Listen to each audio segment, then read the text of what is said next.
আসসালামু আলাইকুম সবাইকে, ওয়েলকাম ইয়ানা মাম্মি কিচেনে। আজ করে দেখাবো মাইক্রো ওভেনে পারফেক্ট পুডিং রেসিপি। আমার পুডিংটা এতটা সুন্দর হয়েছে আর এতটা সফট হয়েছে, হাতে নিলেও দেখুন ভেঙে যাচ্ছে না।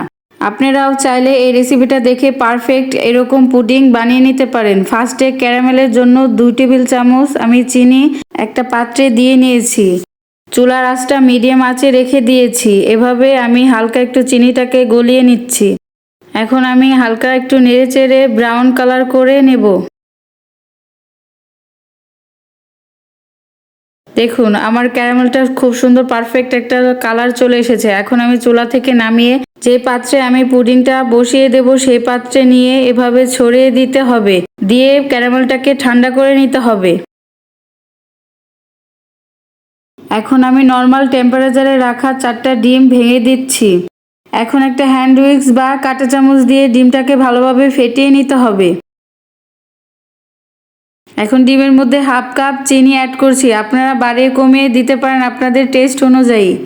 চিনিটা ভালোভাবে গলে গেলে এর মধ্যে দুধ অ্যাড করে দিতে হবে। আমি 1 লিটার দুধকে জাল করে হাফ লিটার করে নিয়েছি।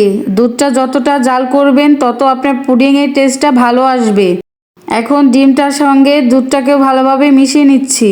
বেশি ফেটানোর দরকার নেই, জাস্ট শুধু সবগুলো উপকরণ একসঙ্গে ভালোভাবে মিশে গেলেই হয়ে যাবে। এখন আমি এর মধ্যে 2 টেবিল চামচ গুঁড়া দুধ অ্যাড করছি। গুঁড়া দুধটা দিয়েও ভালোভাবে মিশিয়ে নিতে হবে। এখন আমি হাফ চামচ ভ্যানিলা এসেন্স দিয়ে দিচ্ছি। আপনাদের বাসায় না থাকলে লেবুর রস বা এলাচের গুঁড়া ব্যবহার করতে পারেন। আমার সবগুলো উপকরণ মেশানো হয়ে গিয়েছে। এখন আমি একটা ছাঁকনি দ্বারা ছেঁকে নিচ্ছি। এখন আমি 30 মিনিটের জন্য মাইক্রো ওভেনে পুডিংটা বসিয়ে দিয়েছি। ফিরে আসছি 30 মিনিট পর। একটা কাঠি দিয়ে দেখুন আমি চেক করে নিচ্ছি। আমার কাঠিটার সঙ্গে কিছু লেগে নেই, এর মানে আমার পুডিংটা পারফেক্টভাবে কুক হয়ে গিয়েছে। এখন আমি পুডিংটা ঠান্ডা করে ঢেলে নিচ্ছি। দেখুন কত ইজি ওয়েতে পারফেক্ট একটা পুডিং হয়ে গিয়েছে। আমার রেসিপিগুলো যদি আপনাদের ভালো লেগে থাকে ফলো দিয়ে লাইক কমেন্ট শেয়ার দিয়ে পাশে থাকবেন। ইয়ানা মাম্মি কিচেন মানেই ইজি ওয়েতে ইজি রেসিপি।